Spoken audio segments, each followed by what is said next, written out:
Hello everyone, welcome back again to Sir Rifki channel. Today we are going to discuss about the argumentative speaking. An argumentative speaking here is a persuasive speaking in which the speaker attempts to persuade his audience to alter their viewpoints on a controversial issue. Here in argumentative speaking, your topic should not be something which is generally already proven or would require an enormous leap or faith or logic in order to convince your audience. That's why I try to find one single motion. It is like a debatable. Maybe the rest of you agree with this motion, and maybe the rest of you will be disagree about the motion. Okay, I choose the motions like abolish students' uniform in the school. You agree maybe to abolish students in the school, or you are the part of you disagreeing to abolish students' uniform in the school. But here I want to inform to you when your viewpoints that you start from I agree to abolish students' uniform in the school. That's why starting from you introduce you start with the introductions and you have to end the conclusions. You don't change your idea, become disagree to abolish students' uniform, and vice versa. If you disagree about the motion, starting from the introductions to the conclusions, don't change your mind, become the agreeing to abolish students' uniform. That's why I would like to make it like the presentations. I agree to abolish students, and the end of the presentations I would like to change my opinion about the I disagree to abolish students' uniform in the school. Let's check it out here. When you want to find or when you want to create like an argumentative speaking, that we have to know what is the structures of the classical argument or the outlines of the argument speaking. You have to create the formula like this: introduction, thesis statement, background information, reason and evidence, the opposing view and the refutation, and the last is a conclusion. Introductions here, that your issue about the motion, and you try to specify become your which part of you make it like to become a narrow, like to be a thesis statement. For example, like today there is a school's uniform blah blah blah and something like. That's why in my viewpoints here I agree or I disagree to abolish the school's uniform in Indonesia. You have to make it a specific one, in Indonesia or in the world or something like that, and give the informations about the background informations. Why do you agree? Why don't you disagree? Yeah. And like in structures of the classical argument here, you are able to prove by good or strong reasons, or prove it by a good evidence, or prove it by a good example, or maybe if there is a research, you try to inform to your listener that based on the research of blah blah blah blah blah or something like that. And don't forget the opposing view and the reputations here. And the last is conclusion. You conclude starting from your thesis statement and your explanations using your reason and a good evidence, and you close with the good conclusion. And like I said to you before, I try to give you some informations about when you become a part of agree to abolish the school's uniform, and the last is when you are in the part of disagreeing abolish students in schools uniform. Here,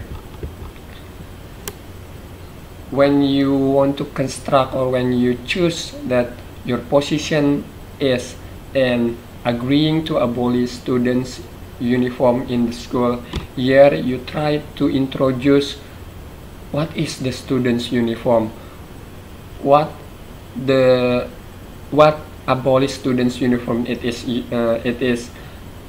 have to be done in this government, or why we must be agreeing to abolish students uniform in the school.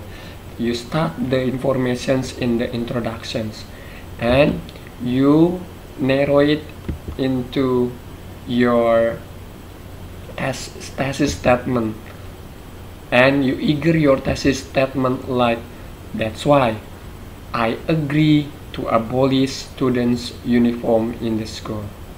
And you start again with the background informations like agreeing some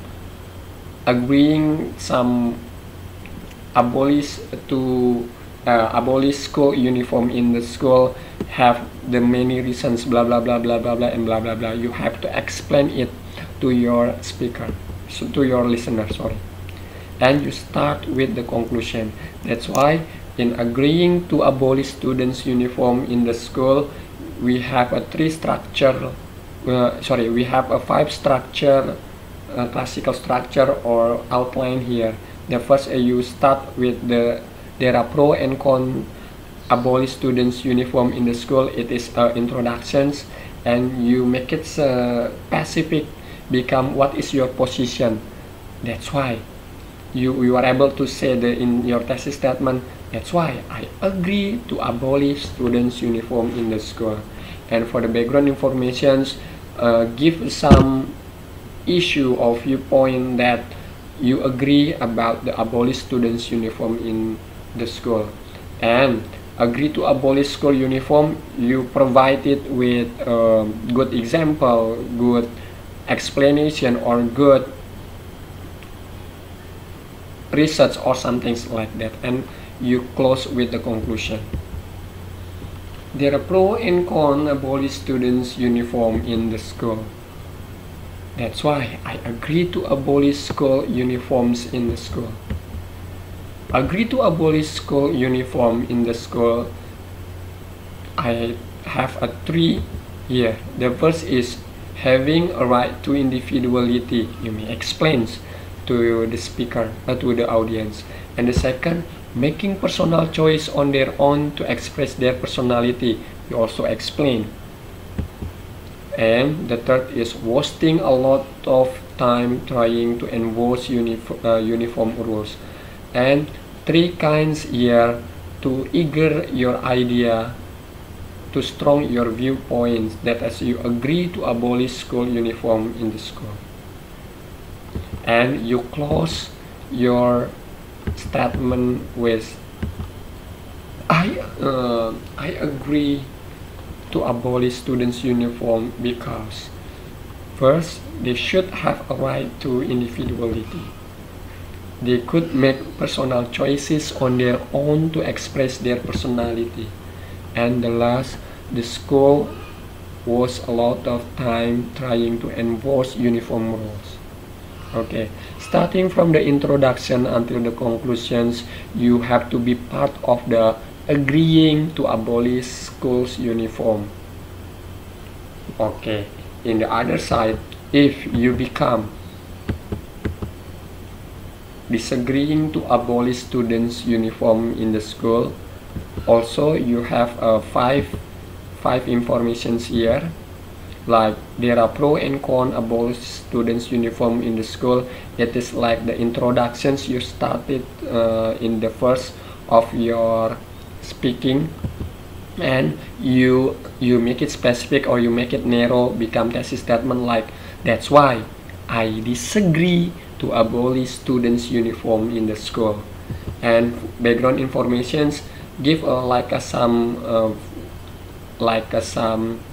viewpoints your reasons why you disagree to abolish students' uniform in the school, and please you provide it by a good example, strong argument, and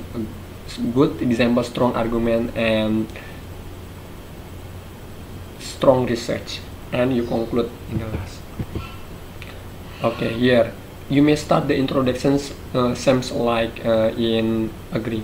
There are pro and con, abolish students, blah blah blah and blah blah blah. You may start your discussions like that. But when you want to make it narrow in the specific one in the thesis statement, you have to eager the informations like, that's why I disagree to abolish school uniform in the school. And you give the background informations like, why I disagree to abolish students' uniform in the school. You provide it by uniform does not discriminate between poor and rich, or uniform is cheaper. You have to give the explanations, or you have to give the good reasons. And the last is uniform helps students and parents to resist peer pressure. All of them you have to explain to the listener. That's why they can change their viewpoints and follow your points or follow your ideas. And you also have to conclude the informations like, why I disagree to abolish students' uniform in the school. The verse, uniform is not a social leveler. Second, uniform is cheaper than letting children choose what they want to wear. Third, having also a uniform helps students and parents to resist peer pressure. Okay, remember that when in the reasons you put the 3 points here, and you have to also in conclusions you put 3 reason and evidence here. Don't you add or don't you reduce the other points. I think that's all about our lessons today. Hopefully it is useful for you all. If it is useful for you all, please share to your friend, like and subscribe. Thank you.